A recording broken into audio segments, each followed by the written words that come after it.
Hello, everybody. My name is Jacek Bartosiak. Welcome to Strategy and Future. And today my guest is Alexander Lanoszka, Assistant Professor of International Relations at the University of Waterloo. Hello, Alexander. Hello. Very happy to be here with you. My today's guest is a renowned expert on Eastern flank issues, security, alliances, architecture, 21st century, exactly the things that we deal with at Strategy and Future. So it's gonna be my great pleasure to talk to you. So hello again, and let's get started. We are recording this conversation on the 17th of January, 2022. But I wanted to say in the midst of the crisis around Ukraine, but who knows where it starts or where it ends. So let's start with this one. What is your take on what's going on around Ukraine? What's the Russian strategy here? I'm very pessimistic, as a matter of fact. I think that the strategy so far has been to foreclose diplomatic options, to build up military capabilities, and to provide or create some sort of pretext that would allow the Russian leadership to justify, if not to their own publics, then to themselves, about the necessity of undertaking a military offensive of a significant scope in the coming days, if not weeks or months. All signs point to a major buildup, all in the open source intelligence. I think there are very few doubts about the capabilities that Russia is bringing to bear. So, I think it's an open question as to how they're going to use those capabilities. I think, though, there's this mistaken assumption that an invasion has to mean also an occupation. But we really could be seeing a remake of sorts of what had happened in 2008 between Georgia and Russia, whereby Russia undertakes punitive strikes targeting Ukrainian military assets, all in an effort to compel Ukraine to agree to some terms favorable to Moscow. So that's where I stand on the issue. Again, I'm very pessimistic. I think NATO has done all right. It could obviously be doing a lot more, but there's obviously reasonable debate to be had on that point. And so, what is the Russian objective, after all, of this? Well, I think the issue basically is that Russia has had a hard time grappling with the notion that Ukraine is a sovereign, independent state capable of determining its own internal and foreign affairs. And in 2014, 2015, it was able to use its support for rebels in eastern Ukraine to compel Ukraine to get to the table and negotiate the Minsk Accords. But the problem is that the Minsk Accords were never really respected by anyone. As much as it was a lopsided settlement, Ukraine was still able to reconstitute itself, to rebuild its military, and to reject some of the more difficult or painful clauses contained in the Minsk Accords, namely those that require constitutional reform that would grant a large degree of political autonomy to the Donbass region. And so the conflict has not been frozen. It's been rather hot, just at a low intensity. But we have seen very little movement there. And I think what's happened, especially in the last few years, is that Russia sees in Ukraine a country that is unwilling to abide by the Minsk Accords, a country that is less and less interested in dialogue. After all, I think there was a promise that Zelensky initially in his mandate would be open to dialogue, but he did to some extent, but he just felt for various reasons that Russia was not reciprocating his gestures. And so Ukraine has been tilting more and more towards the West. It has not only become an enhanced opportunities partner with NATO, but has also signed defense cooperation agreements with Western countries, not the least of which is the United Kingdom.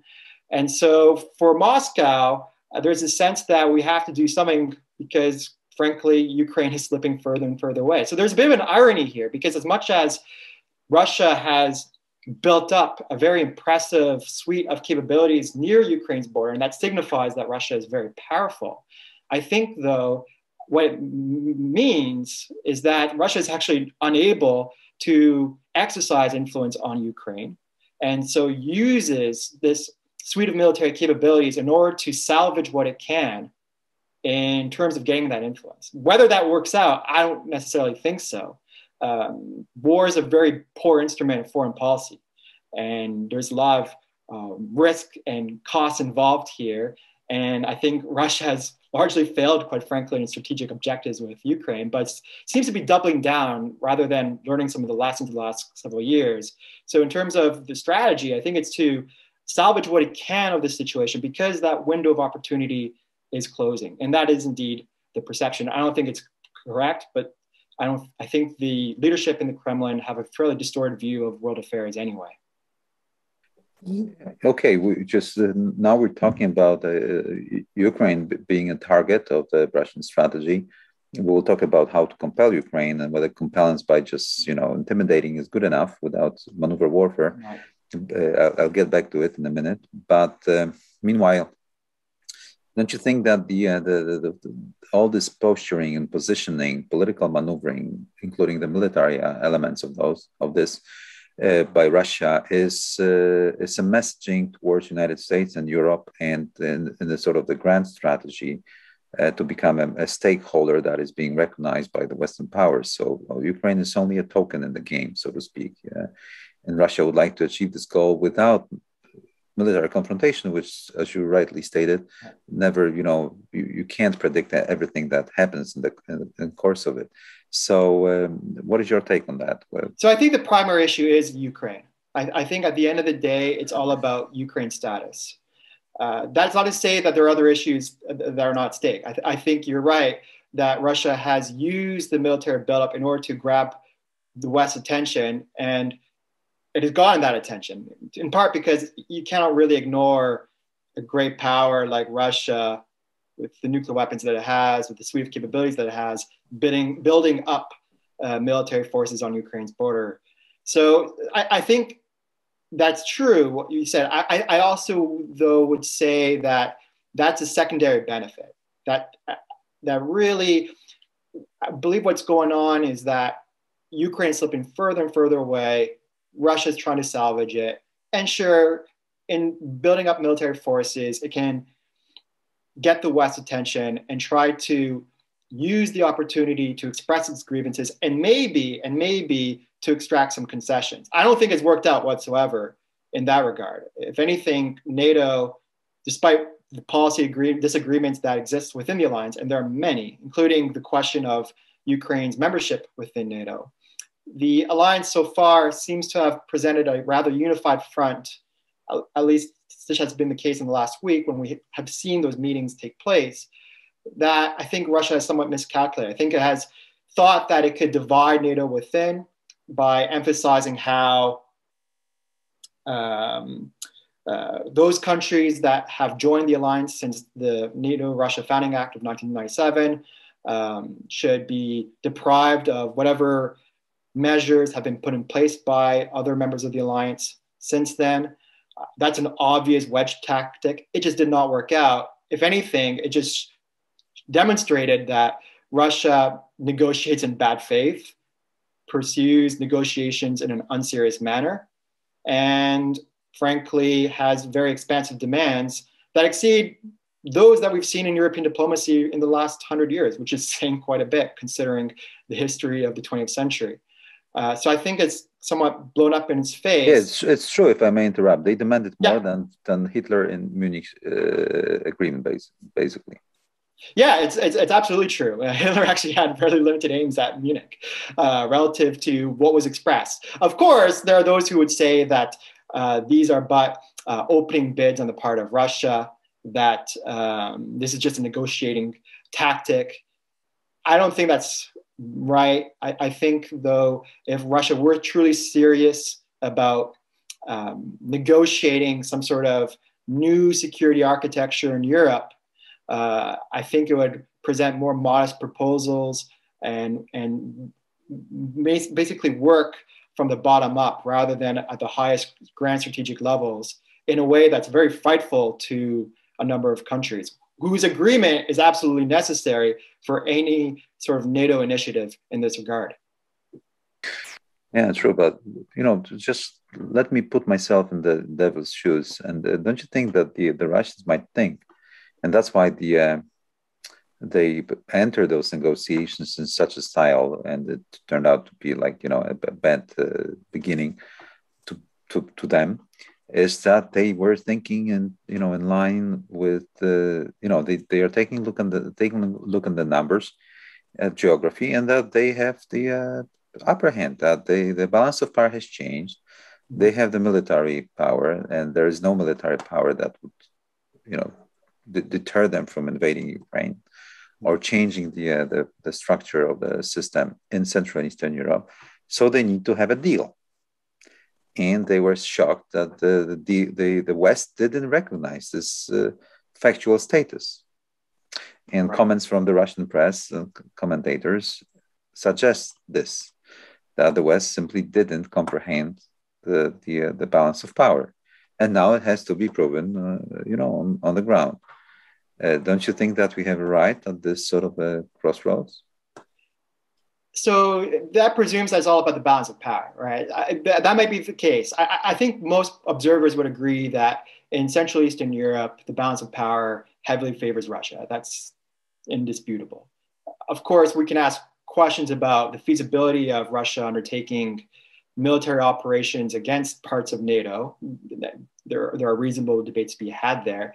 And indeed, no one really debates the balance of power between Ukraine and Russia. I think the problem, though, is that whatever agreement we can strike with Russia will suffer from credibility problems, largely from the Russian perspective, from the Russian side.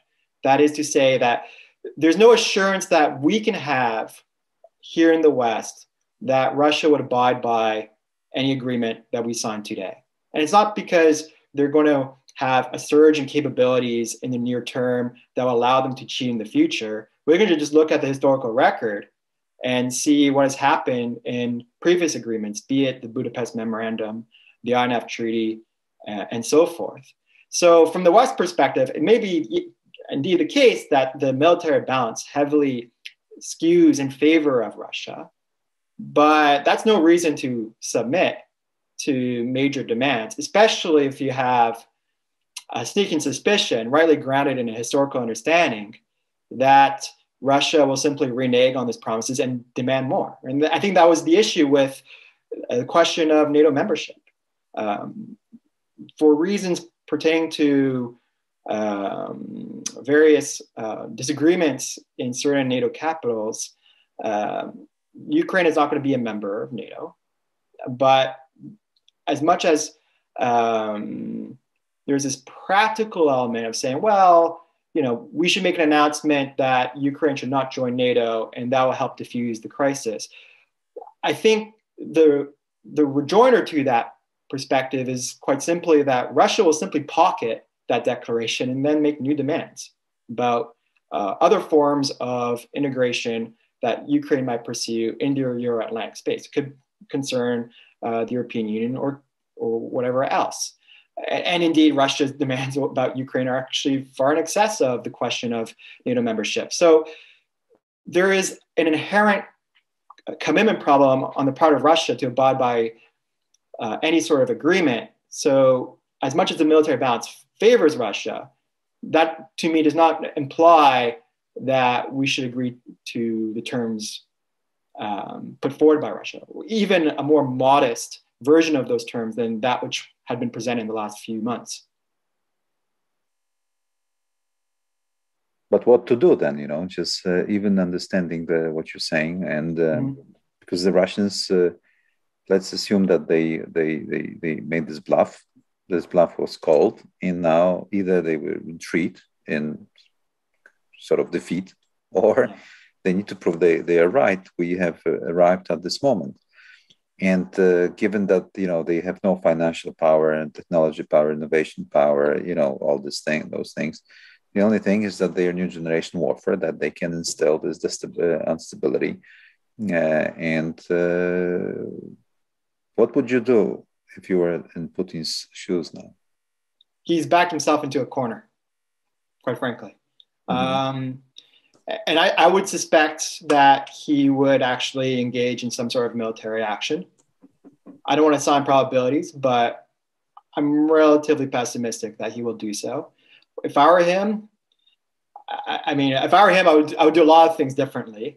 But given his preferences, given his leadership style, given everything that we seem to know about him, without getting into Putinology, I would suspect that a reasonable course of action to save face here is to engage in some limited strikes and call it a day.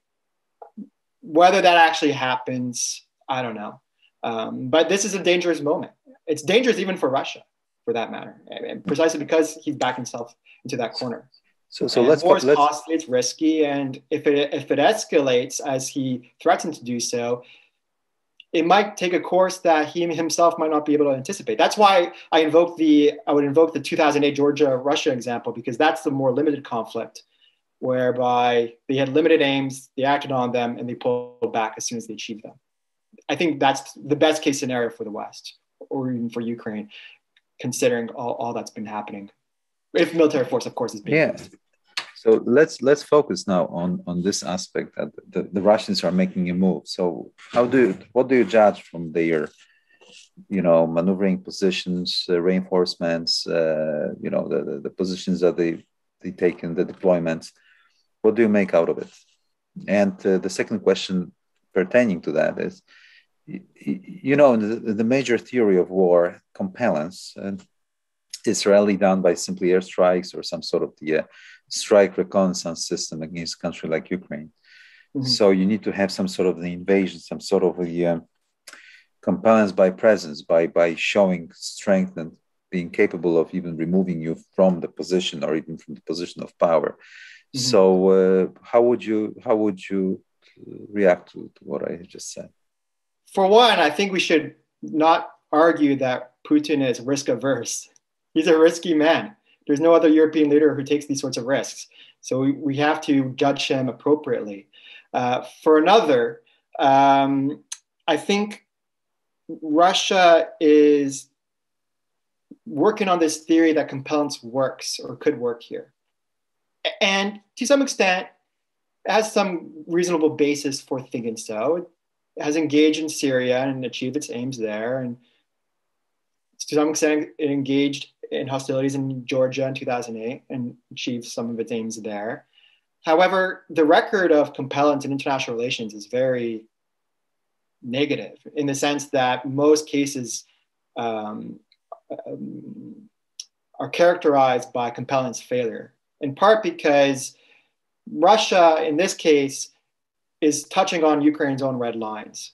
And for any sort of capitulation on the part of Kyiv to these sorts of demands would mean serious domestic costs on the part of Ukraine.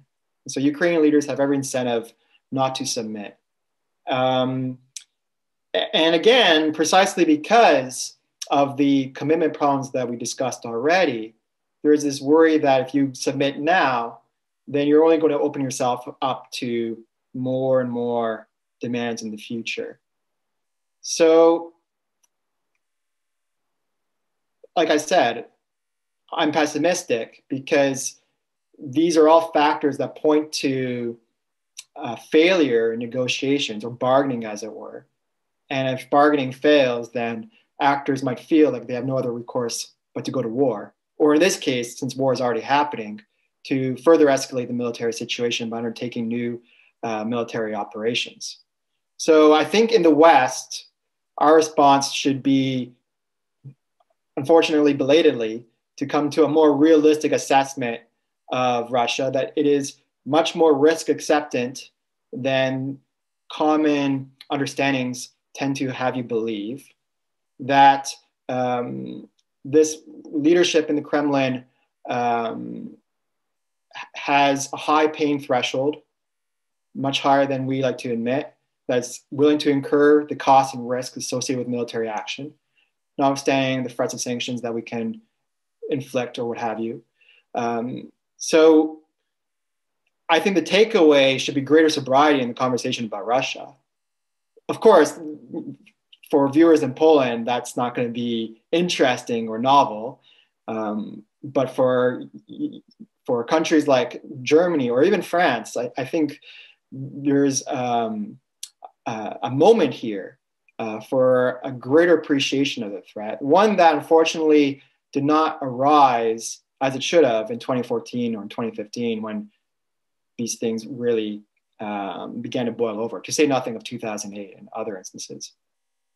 So are you suggesting that even Germany and France will sort of unite in the opposition to the Russian policy and will support the Central and Eastern European perspective? It seems very doubtful in history.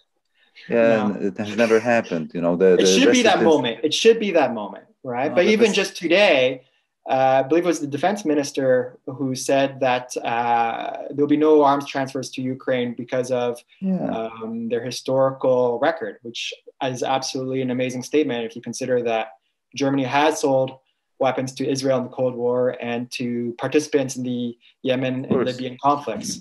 So unfortunately, it will take a lot to move the needle in Germany. Some political parties are saying the right things, maybe a little more so than before. I'm pessimistic to that front, to that effect.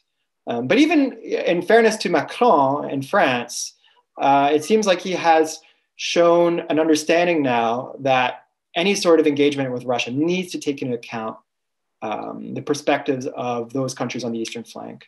Whether he will seriously act on it is another question, but he's at least articulated that position, which I think is a better position to take than one that he's taken in the past.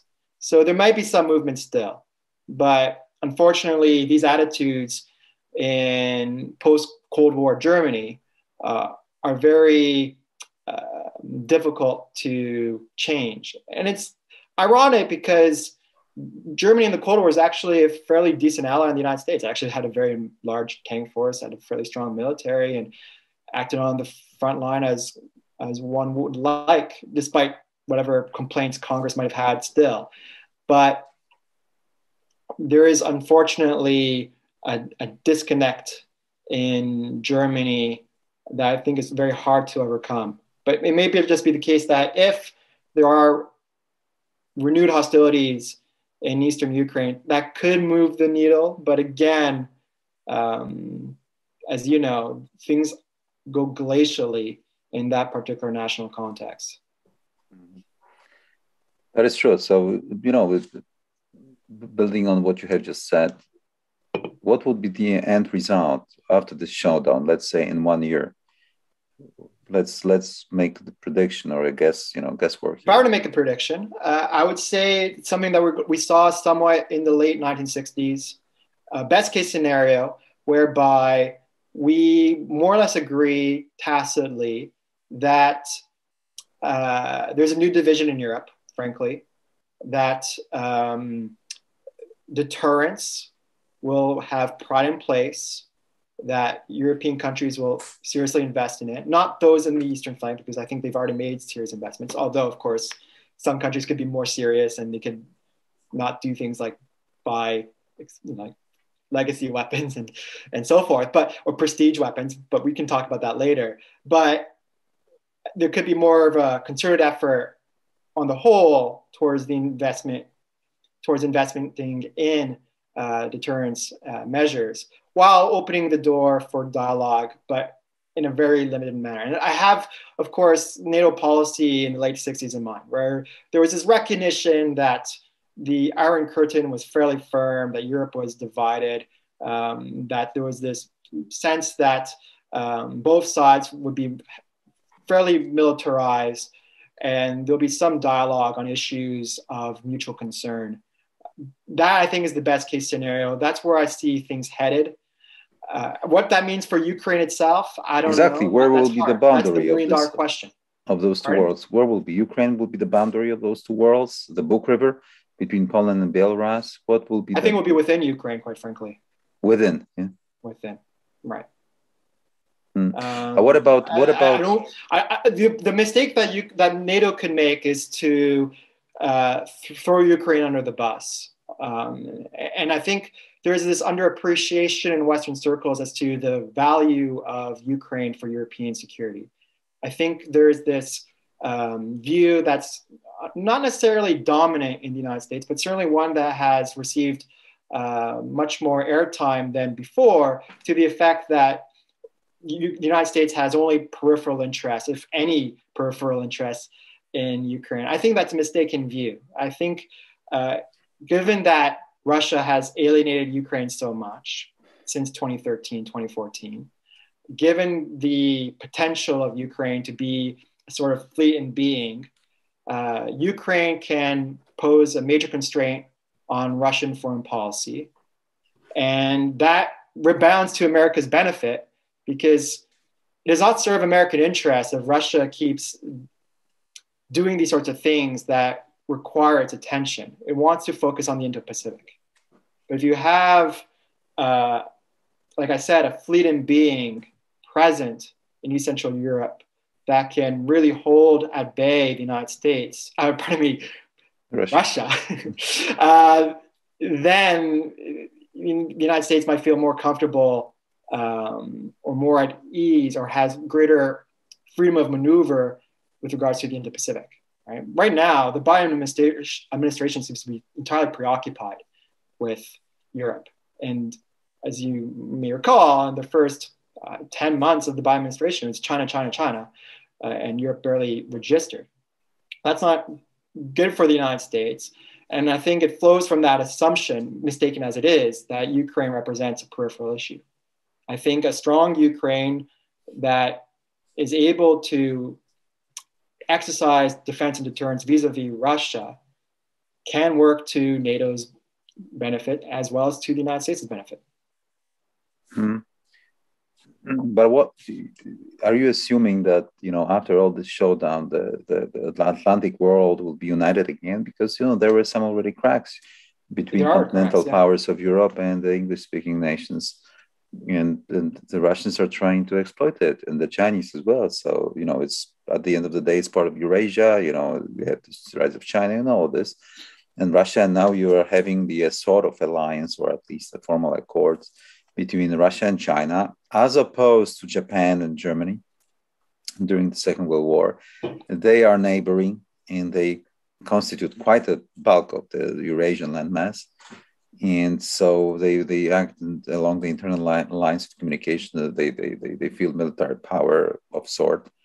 And don't you think it's quite optimistic to assume that this showdown will end, that Ukraine will be, sort of the boundary will be within, but the Atlantic world will be reunited and consolidated?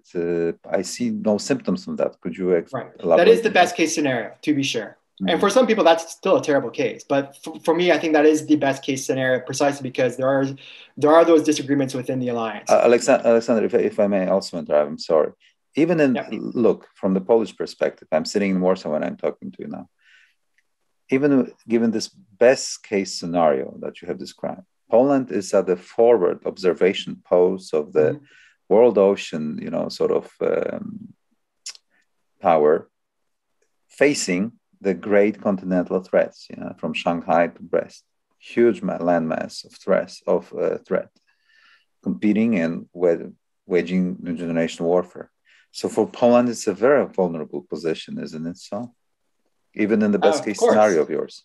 Of course. I mean, I think there are questions about what sort of military aggression we can picture that involves Russia attacking Polish national interests. Because that can assume many different forms. It can range from a disinformation campaign, which may be annoying but might have dubious effects, to strategic strikes, of which it's very hard, against which it's very difficult to defend, if not impossible to defend. Right. So there's a wide range of contingencies, varying degrees of plausibility and danger. So I think from Poland's perspective, what's concerning is the military buildup on Ukraine's border, of course, the so-called soft annexation of Belarus. I think that's a game changer that is underappreciated in the West as well. I don't think people have really thought through the implications of a growing Russian military presence in Belarus. I think Poland is not totally insecure for a number of reasons. I think Russia would find it incredibly difficult to launch a direct military attack on Polish territory. It doesn't really have the logistics to do so, at least not now. It might develop one, and if it proceeds to annex softly, as it were, Belarus, then that threat obviously would gain greater and greater salience. This is what we are not afraid of, but we are afraid of the new generation warfare, the destabilization, attacks, some sort of guerrilla warfare, disruptions, soft operations, maybe some raids, something like that, just to show that their dominance, some sort of as the Russians call it, active defense measures, with strike reconnaissance complex elements of it. So, and we are still being beaten, pounded. Yeah. Well, I think that those concerns are real, right? Like if you need to, of course, take into account the highly unlikely, most dangerous scenarios that we had mentioned. We probably should focus more on, of course, the more likely, less dangerous scenarios, because those are the ones that are obviously going to be taking up a lot of our bandwidth all the same, right? And that's why I'm concerned by decisions by Poland to purchase certain weapon platforms that are potentially good for a high intensity conflict with Russia, but maybe not so good for these lower order contingencies that you've identified. Yeah, we will talk about it in a minute if you permit me, but just for our audience to know, my interlocutor speaks and reads Polish and is watching, observing, monitoring the debate in Poland about the military reforms and stuff. Although we decided to speak English during this interview, not only to reach more audience, but also to sort of I understand that your sophistication is better in expressing your thoughts in English. That's why we preferred this option. But I wanted to give this background so that we could navigate towards your assessment of the Polish posture, Polish debate on those security matters. And that was a good starting point when you discussed that we shouldn't be afraid of the occupation or a full-scale war against us. So just feel free to comment on that, and I'll give you some, more questions. In terms of a high-intensity conflict involving Russia? Yes, for example. So let's put it in this way. What is the conflict that Poland should be preparing for, and how it should, prepare its forces? What sort of conflict should be the conflicts that's already happening, right? So for all the talk about Russian forces streaming across the border, I'm not saying that you do this at all, but in some quarters, including those in the United States, there's talk of Russian forces engaging in a territorial fait accompli against the Baltic countries or even parts of Poland. There's talk of the Suwałki Gap being closed. I don't think those are the scenarios that really should be preoccupying defense planners as much as they have. I think what we've been seeing in the last year are the more proximate threats. The migrant crisis in Belarus is a case in point, the weaponization of migrants. That involves border security or more mundane issues to that effect, or seemingly more mundane issues. There are obviously cyber attacks that have been waged against Polish national interests. There are disinformation campaigns. Those are the sorts of conflicts. And it's important, I think, to realize that Russia engages in these tactics because, and maybe this will be a provocation, because it actually takes very seriously Article 5 more so than we do, that it feels that there is actual stability at the highest grand strategic level, but it still feels like it can pursue aggression at lower levels of violence. In fact, maybe it only can pursue aggression at lower levels of violence precisely because it is afraid of triggering an Article 5 contingency on the part of NATO. Exactly. And this, as we talked prior to recording this Zoom, as you know, we launched this new model army project. When finished, yesterday we published the report at Strategy and Future, what sort of force we should field. And this is exactly the strategic dimension of against which we want to sort of structure our forces. Mm-hmm. All threats under Article 5, 1 millimeter shy of it, because the Russians will not want to trigger it. Of course, the scope is immense. It's hybrid, it's cyber. Yes. Also, some on the smaller, ranks of the escalation ladder, it might be also kinetic issues, kinetic engagements, including even raids. Of course, providing that they have separated Poland diplomatically and Article 5 is not triggered because Germans don't want it, Portuguese don't want it, whatever. Right. So our new force should embrace this as opposed to the coalition warfare, because the strategy of the Russians would be not to trigger the coalition warfare and do all fait accompli and create the compellence mechanism or sufficient coercion mechanism or submission, before Article 5 is triggered. So it has to be swift, contained, limited, and so on and so forth, but still, devastating enough, for example, for our political agency. Yeah. Can I ask you a question here? Sure. So there's talk of adjusting the recognized threshold for conflict, maybe having Article 5 be invoked in forms of lesser violence. What do you make of that? Because you're presuming the Article 5 is like the 1950s, understanding of it. But people have argued that we should revise. I have my own take on it, but I'll be curious. Of course, that's a very good argument. I raised this argument during many conferences over the recent months in Poland and abroad to our NATO partners, because as you know, there is this new strategic document being, worked on of the new strategic concept for NATO. And it would be in the interest of the countries in the NATO Eastern flank to make other NATO partners agree to the fact that Article 5 and collective defense should be more proactive. It should work proactively in all dimensions below kinetic thresholds, below this, as you properly defined, traditionally approached,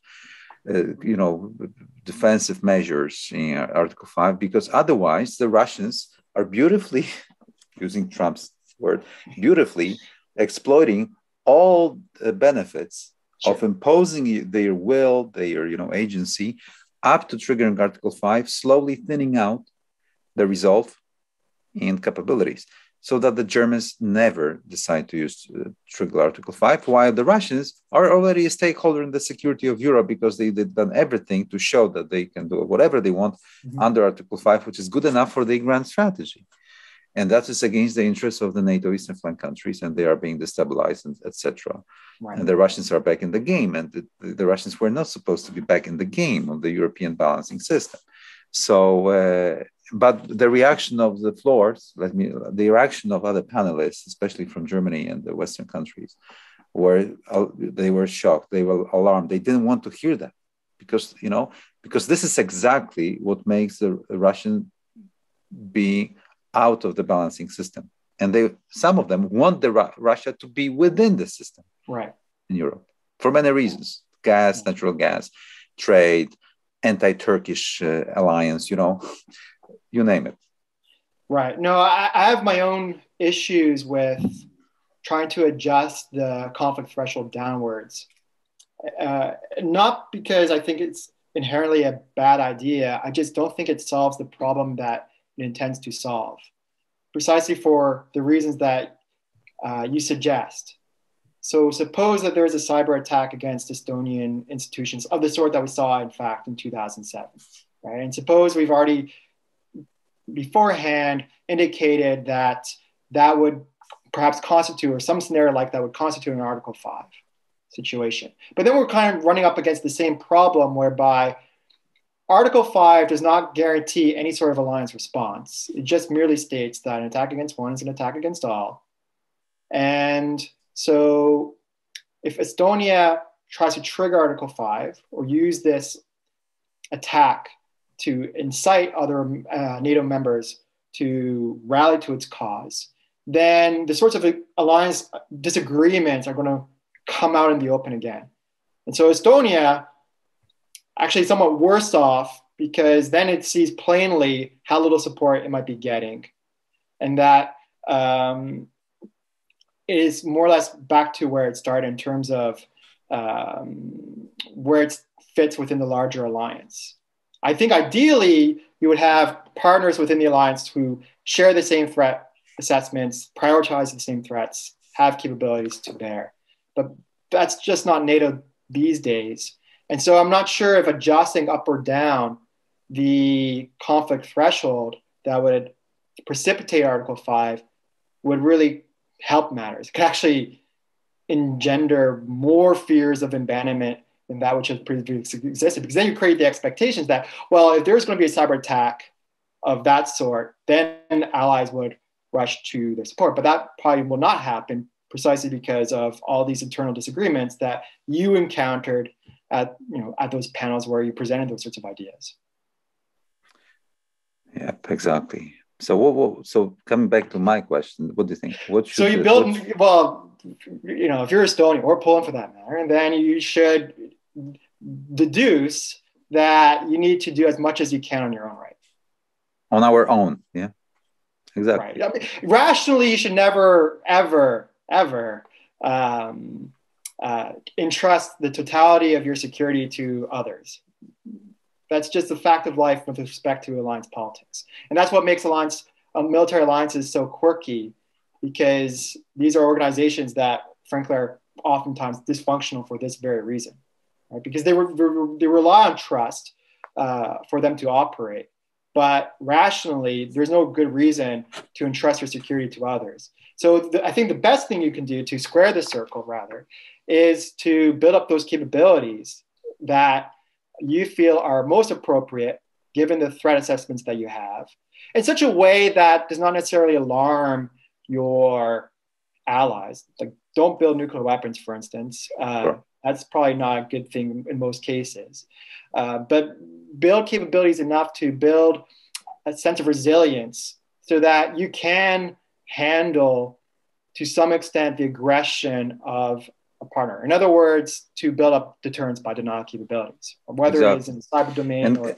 Exactly, and we call it calibrated. And it's doable, especially that the new generation warfare also favors countries like Poland, because you can also be proactive in a way. You can also hold the ground, showing the resilience. You can feel the force financially and organizationally to do it. And also you can also contain, because the Russian wouldn't launch a major war.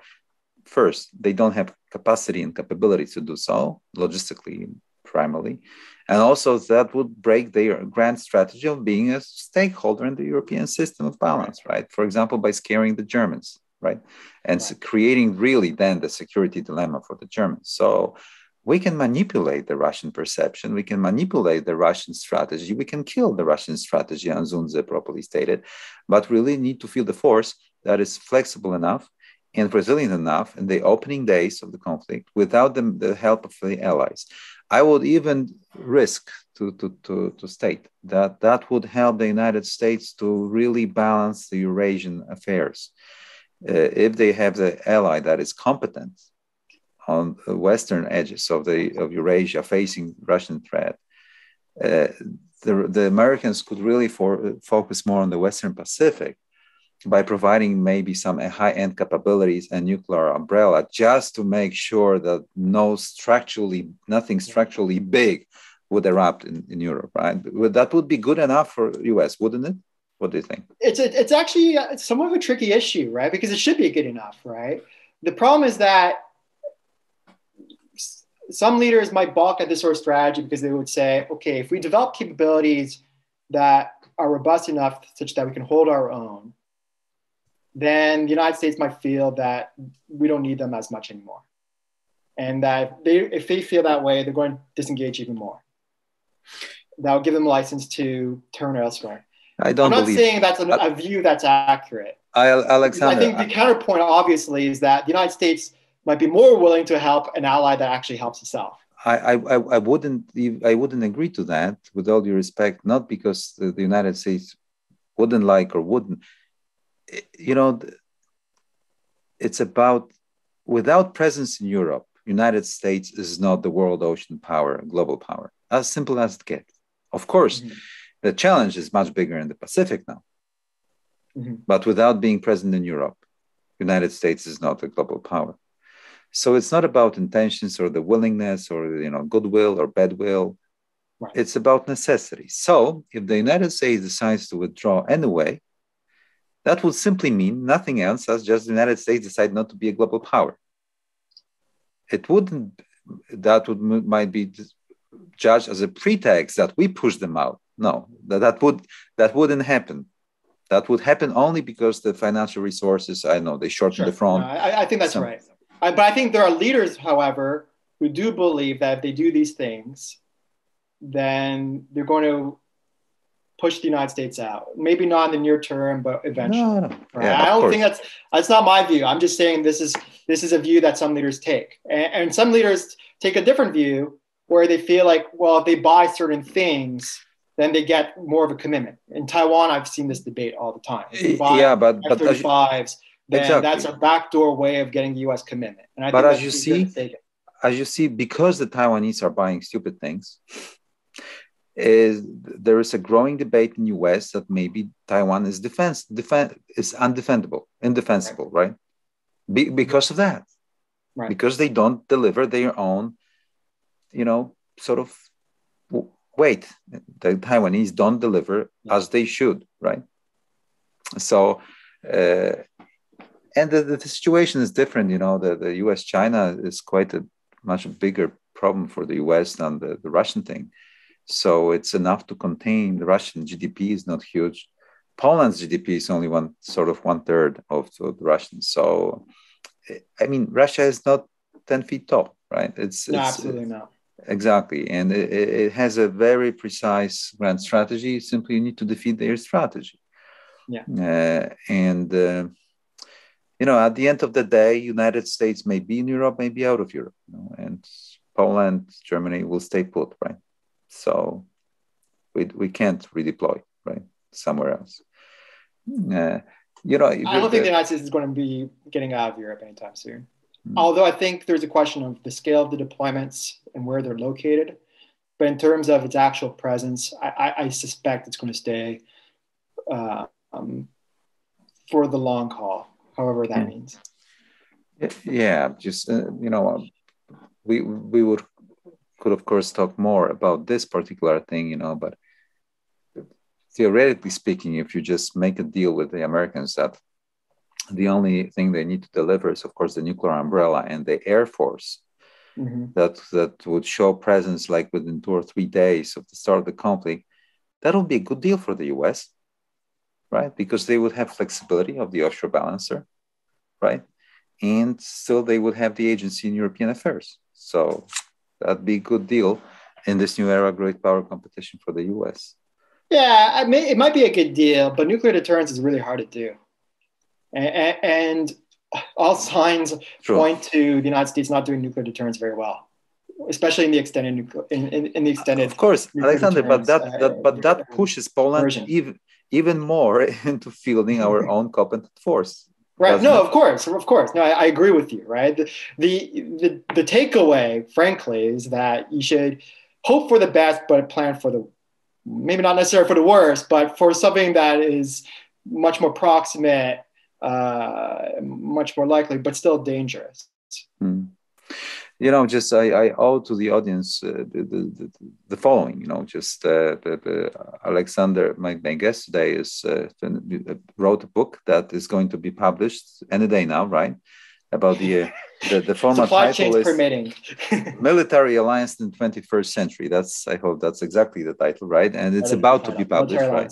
If you just could tell more about this, what sort of military, what is more or less the content of the book that I haven't seen yet? Yeah, I mean, so let me tell you first about why I wrote the book. And that helps shed some light to the argument. So I wrote the book for, I suppose, 2 reasons. One is a frustration with a lot of the understandings or reporting that we have seen in the last several years about alliance politics. Indeed, a lot of the news today has been dominated by alliance politics, but it sort of takes the view that the controversies that we've seen, whether with respect to burden sharing or whether the United States would come to a country's aid in the event of a military crisis, that these controversies are actually fairly old, that they've been happening for a long time. It just seems like our collective memory of them has dissipated, and that we think all these things are really new, when in fact they're just not. And I think we need to salvage a bit of a historical understanding of how these alliances have traditionally operated. And the second motivation stems from this observation that I've made, that when we think about military alliances, our thinking is often very linear, whereby we use theories and concepts to connect different variables to understand how alliances work and how they might operate from beginning to end. But when I look at the literature on military alliances, whether it's written by academics or those who have experience in practice, I get a little frustrated at times, because as much as it's very useful to have these sorts of theoretical models, and as much as it's obviously very useful to simplify reality so that we can make very general claims, the fact of the matter is that military alliances are really dysfunctional. Like, consider what we've been talking about today, that you should hope for the best with respect to the sort of support that the United States might provide, but still offer capabilities that can generate sufficient resilience, which in turn might affect the calculation of the United States' willingness to come to your aid in the first place. These things are very interactive, they're woolly, they're complicated. And so what I wanted to do is to bring out a lot of these complexities, if I may, to the fore in a way that's comprehensible. So the argument is deceptively simple, and it's somewhat heretical, because in my line of business and political science, that's how I'm trained, one should not simply state that the world is complicated.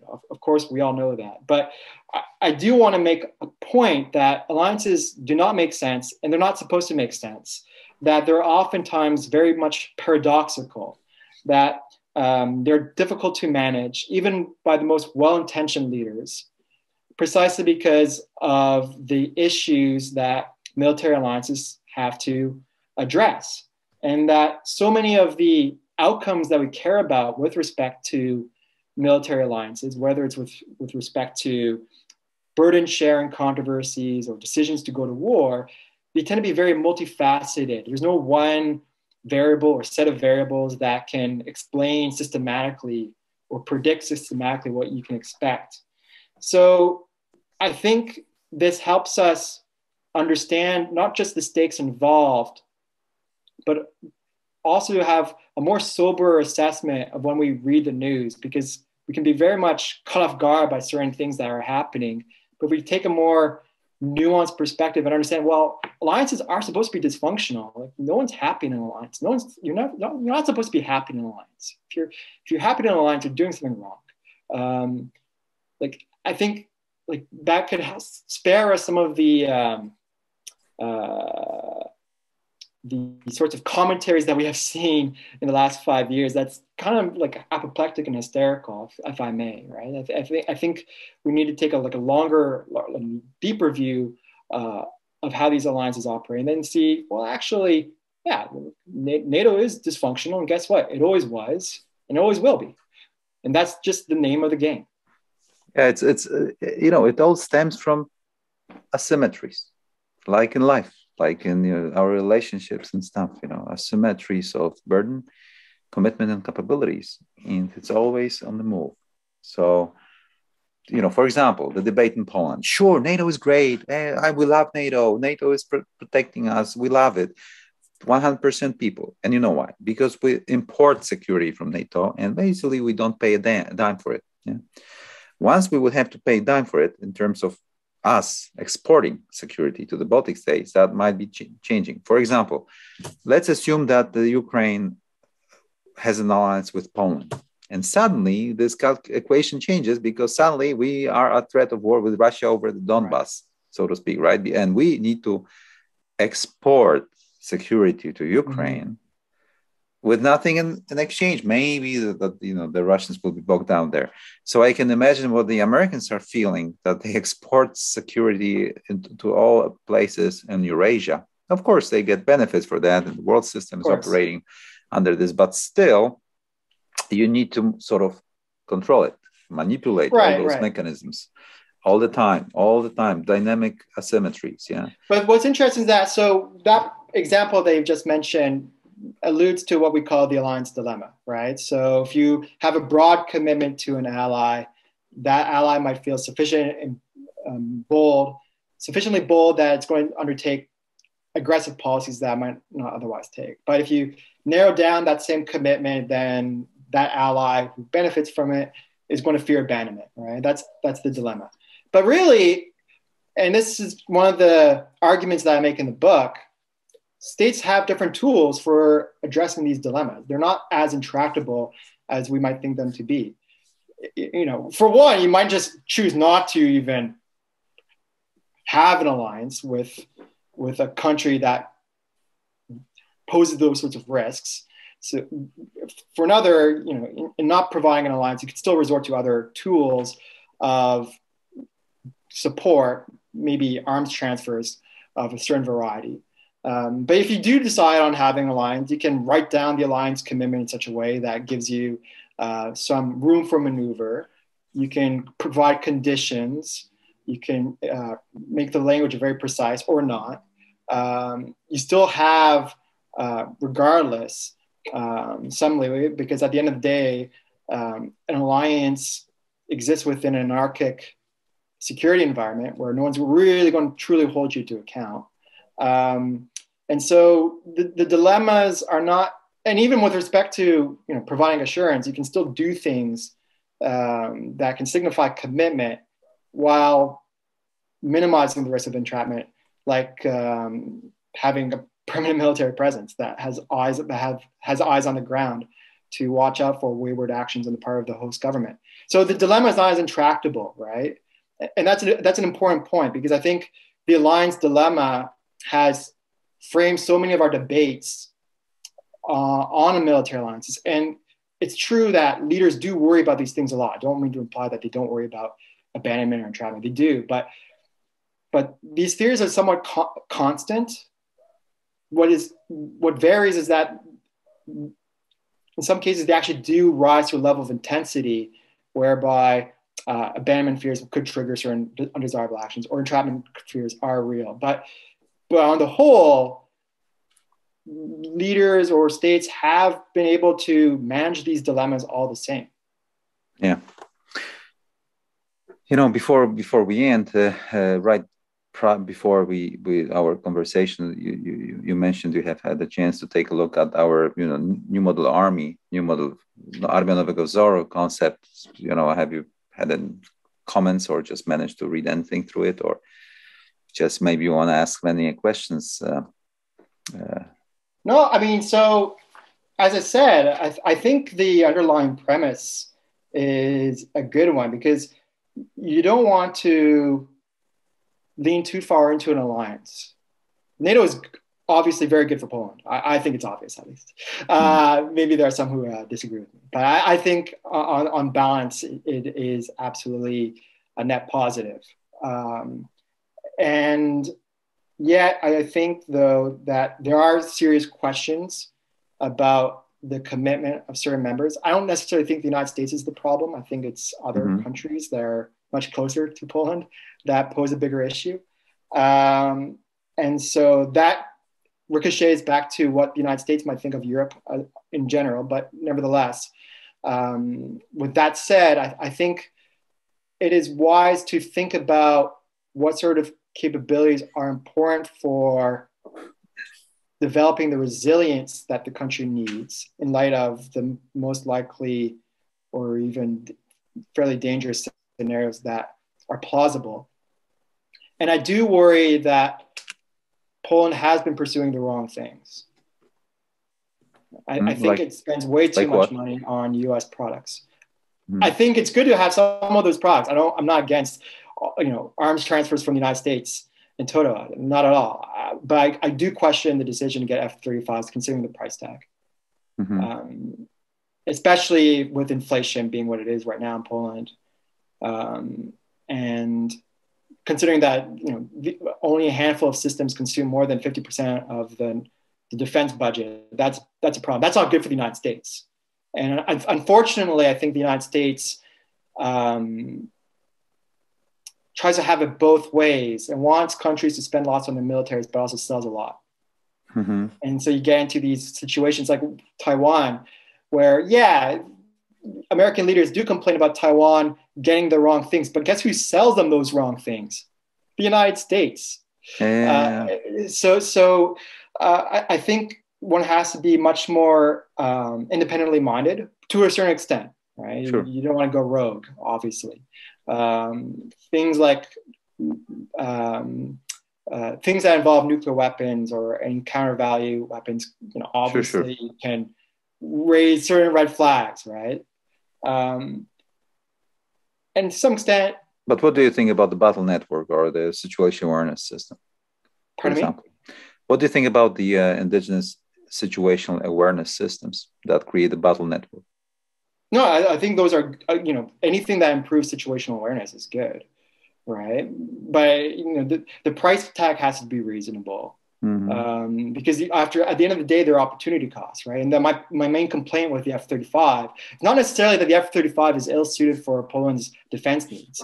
There's a strong argument that can be made to justify the purchase of those aircraft. The problem, as is in the case of Taiwan, is what else could you get for the same amount of money? And if the opportunity cost is significant, if you're not getting capabilities that enhance deterrence by denial and a meaningful prospect that gives you room for maneuver in the opening stages of conflict without you being entirely reliant on other countries coming to your support, that's a good thing. Like you need to develop a certain degree of defense autonomy, have that situational awareness, and just frankly get more bang for your buck.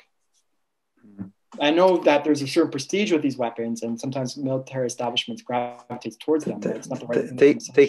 Take a look into our report, into places we calculate exactly what we could get for the same price tag, with particular weapon systems that we purchase in terms of the real method of dealing with the Russians and deterring by denial, as opposed to just toys or something that we think would work.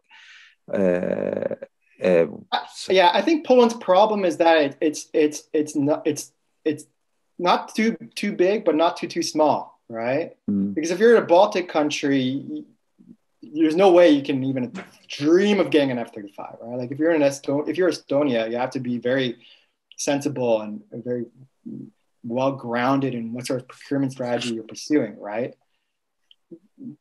Poland's just big enough that it can actually contemplate getting these sorts of weapons. But it's still not that big that it make the most sense. Exactly. It is true that our report is proposing a major change in many aspects, in many dimensions. How you field forces, how you man them, readiness, complete readiness, and also stationing, peacetime stationing, complete in different places.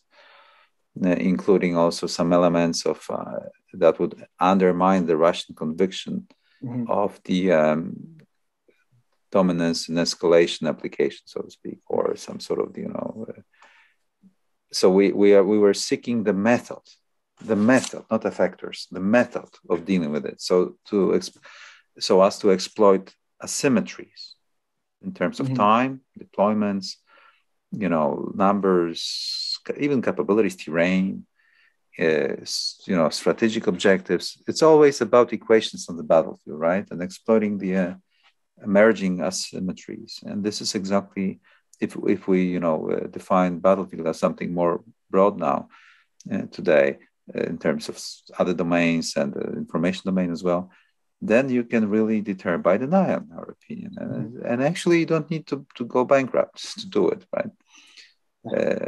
Of course, as you know, military, it's art, right? It's not science, it's art. So Sure, but defense establishments are very complicated bureaucracies.